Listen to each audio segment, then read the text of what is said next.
Hi, everybody. My name is Virginia Velati Girona. I'm one of the many librarians at Allen Hancock College, ready to assist you with any of your research needs. Today, we'll be exploring how to support your ideas with research. First off, learn how to contact us. So librarians and library staff are ready and really excited to help you. You can reach us in person, via chat, through email, or phone and text.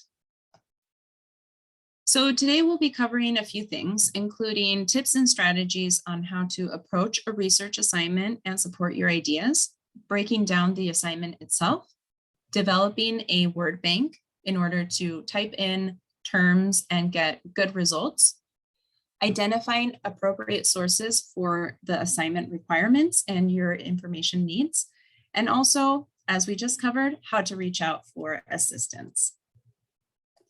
So your assignment is going to be kind of like the contract between you and your instructor. If you work with a librarian, it's super helpful that you have that assignment available for us to access and work off of so that we know that we're crossing off all the requirements needed for you to be successful in your work. So make sure you read it fully and always ask for clarification or if you have any questions.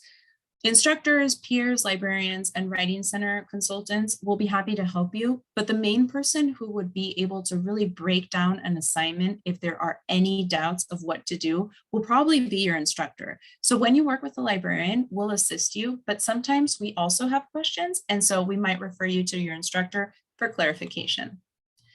Think about your topic, if it was assigned and very specific, or if you have a little bit of leeway, or if it's super broad, anything that you want to explore. Sometimes you have a lot of things that you need to cover and a very specific topic that your instructor has requested you to explore. And other times you have the freedom to just explore really anything.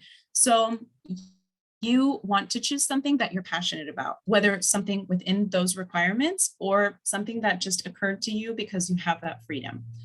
So you're going to be spending a lot of time on your research assignment. Make sure that you choose something that you're interested in and that you're willing to explore in depth. Regarding sources, sometimes your instructor will be specific about the types of sources that you can use in order to support your paper and what you're saying. You always want to start out by creating a list of topics that might be exciting to you and figuring out which sources will be best for that.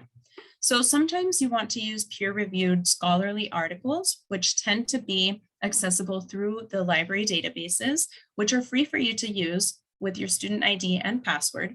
These are highly credible sources. They're also very dense in information.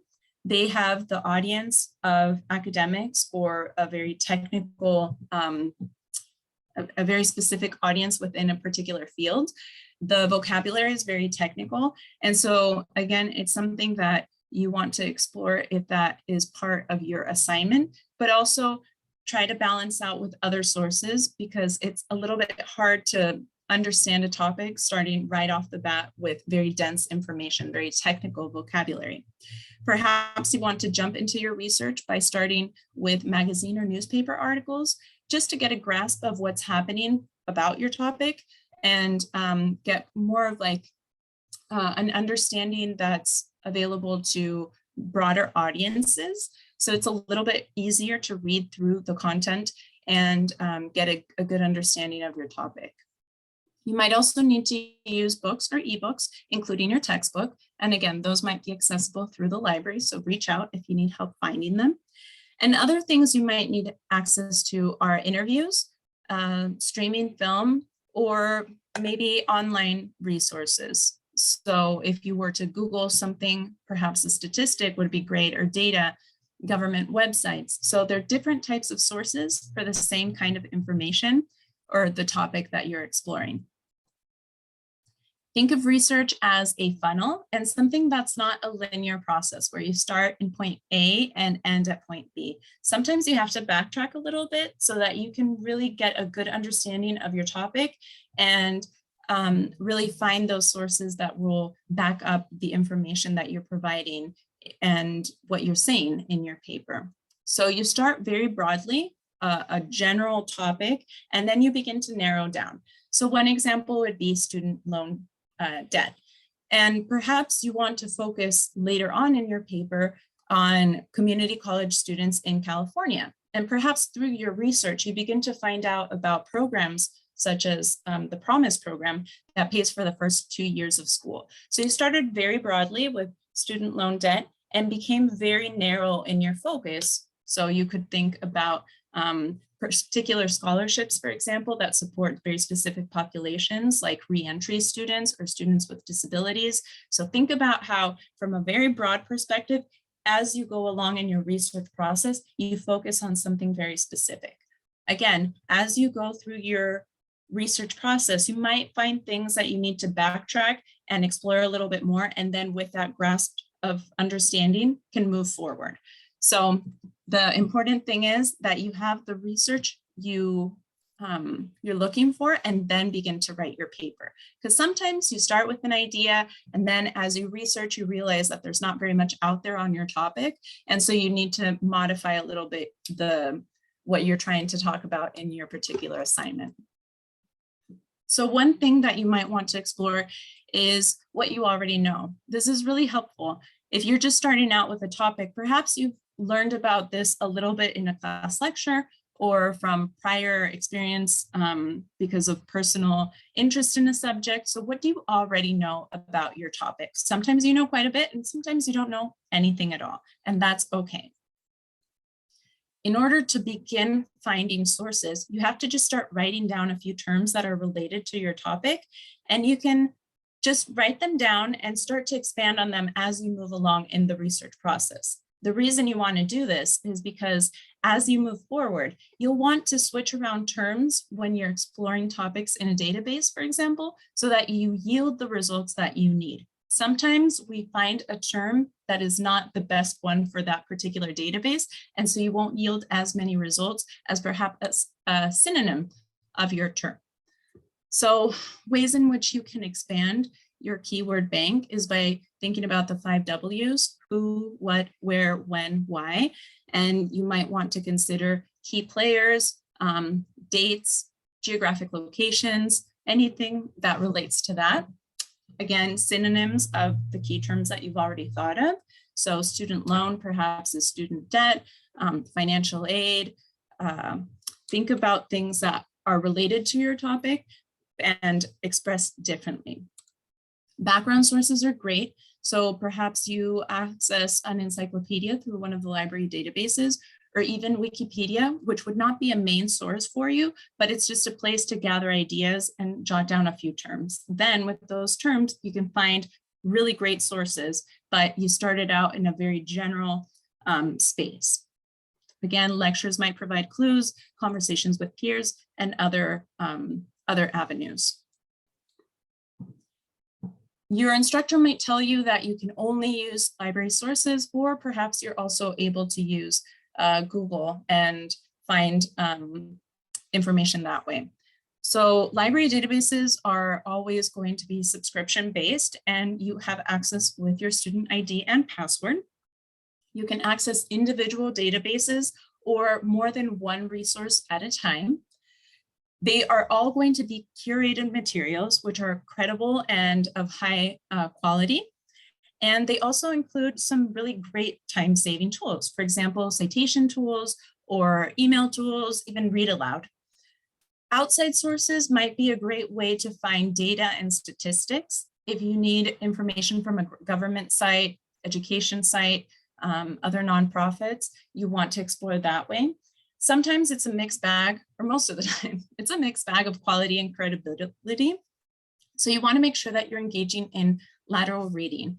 And lateral reading is verifying what you're reading, what you found as you are reading it. So instead of going through and reading a whole article that you found online, perhaps there are a few key points that you've discovered, and then you can go to open up a new tab and just type in those terms that you found and make sure that what you're finding in that first article is consistent across the board. If you can find other places that are expressing the same ideas or exploring the same topic in the same way, they're talking about it in a consistent manner, then you're probably going to find that it is a credible source.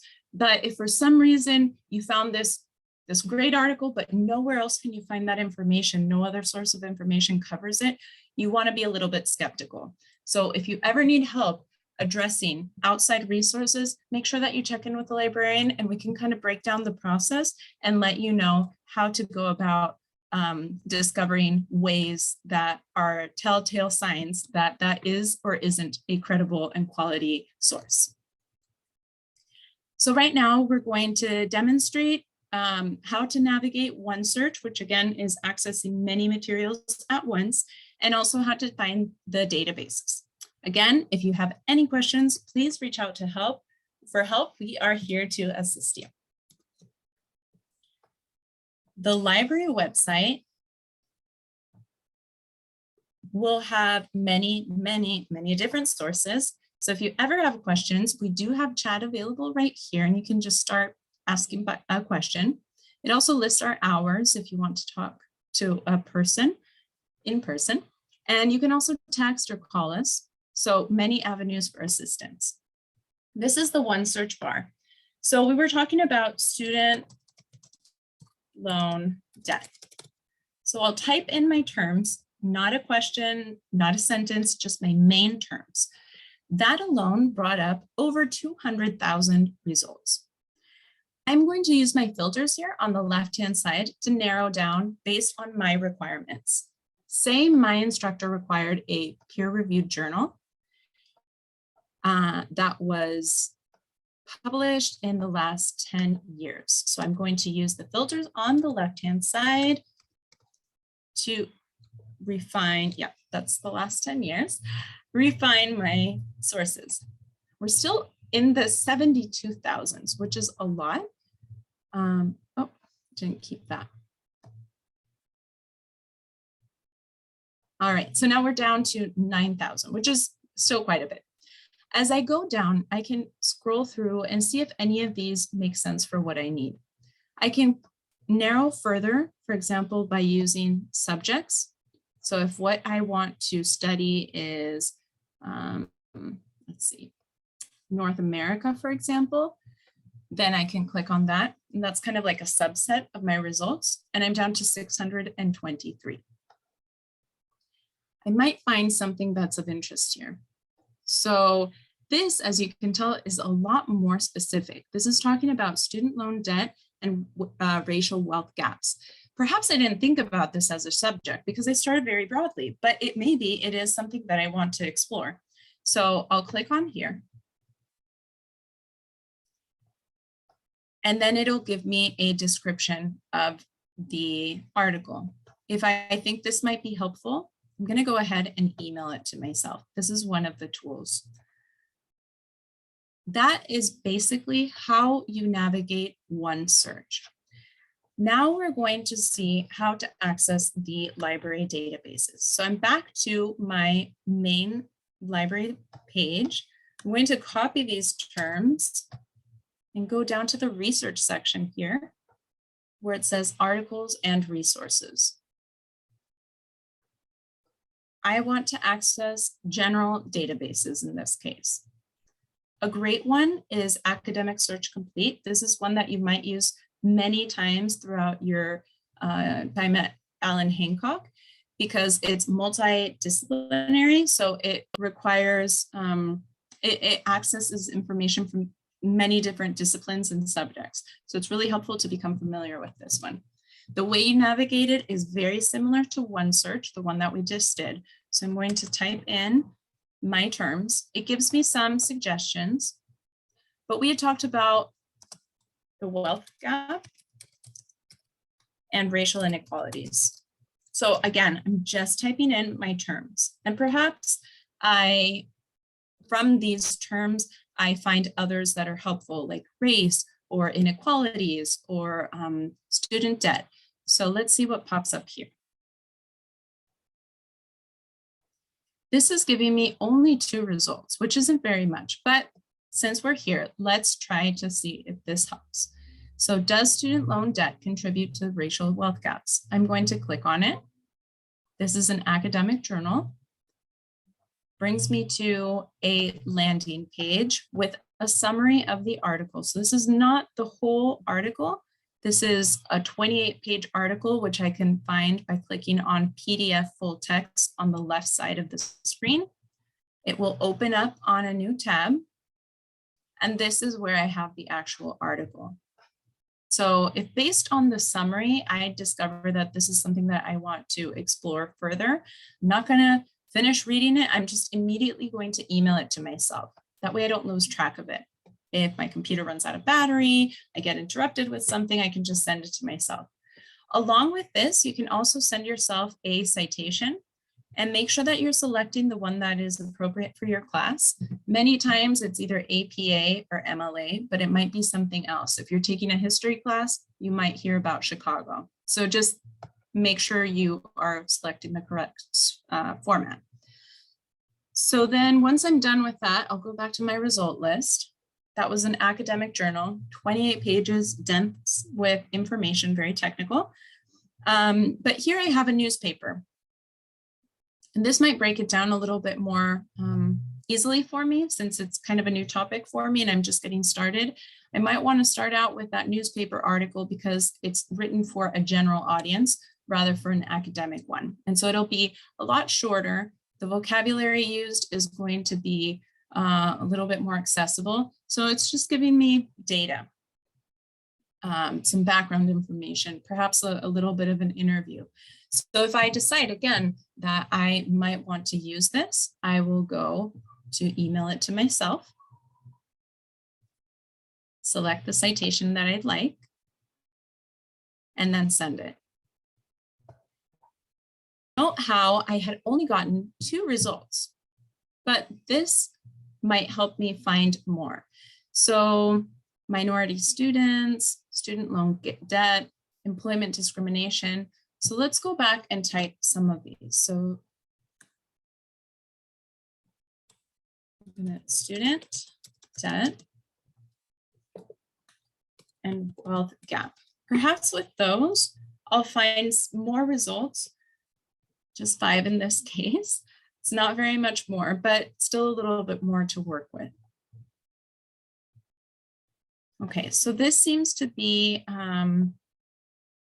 another periodical, another journal. Again, if I think it's helpful, I'm going to click on it. Some more terms that I might consider, that summary. And then this is 31 pages. Again, an academic journal. If I think I might want it, I can email it to myself, or I can click on it and email it from the full text. I can skip around within the chapters or sections, I mean. So again, email and then citation. Going back to the databases, you'll see that we have lots and lots of them. So perhaps if you're just starting, you'll look at the reference books, and Gale is a great one to start your exploring your subject. Again, different databases, but navigate fairly similarly. So here I'm just going to, because it's a broad perspective on a topic, it's a background database or reference database, I'm just going to type in student loan. And then add debt.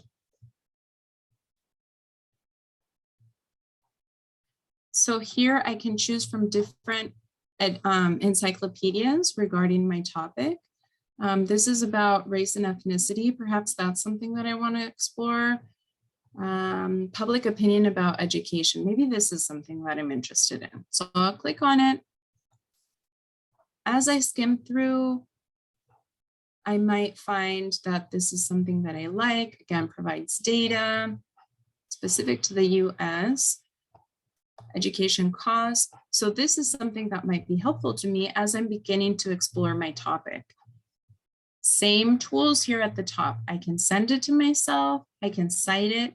So look around to see where those tools are. In this case, I can either send it to my Google Drive, OneDrive, or just email it.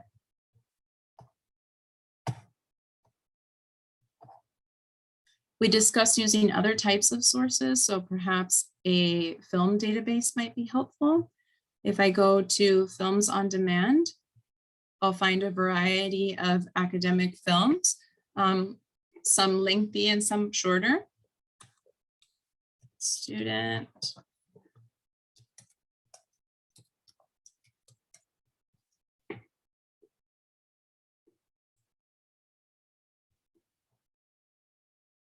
Perhaps this is one I want to look at. It's 3 minutes long, so it might provide me a general overview. Some of these are a little bit longer, 9 minutes. Sometimes you'll find a full-length documentary broken up into different segments. So you'll want to explore. You can also use these filters, Films on Demand. Again, within that topic, you might find more subjects. So think about how you can navigate this in a way that's more efficient by using these tools. And if there's one that you like, you can click on it.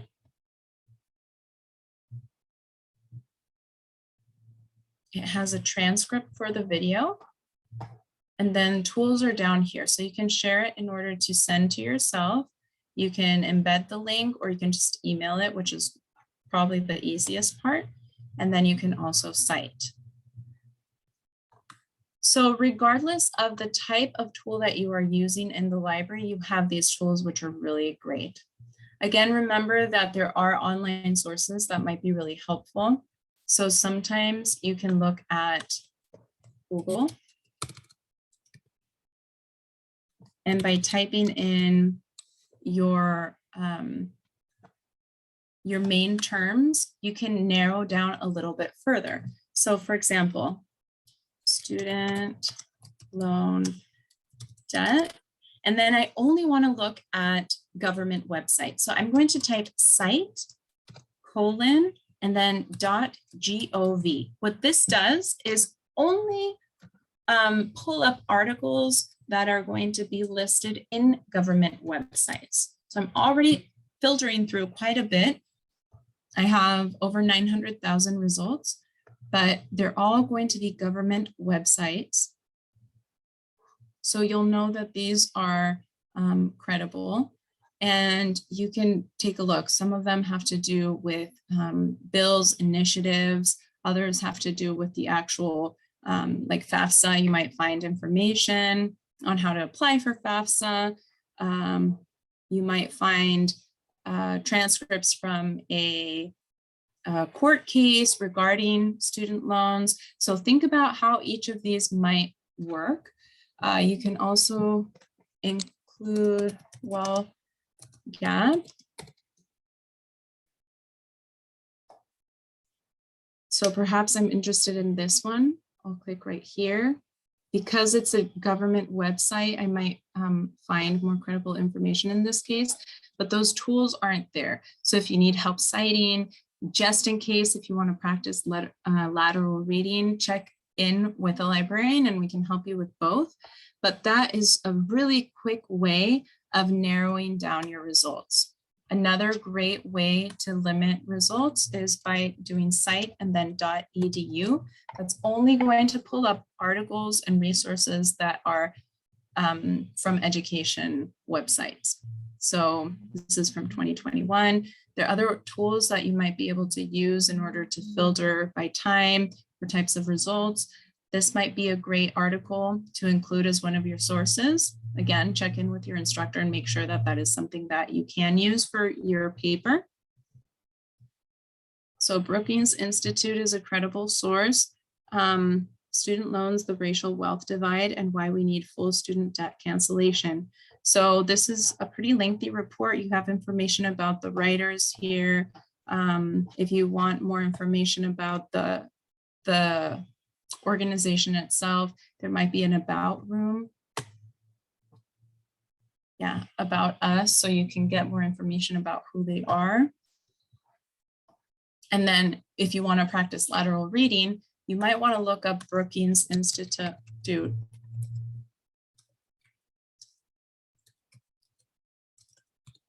and make sure that they are not just from their own website, but what other places are saying. So Wikipedia might be a good place.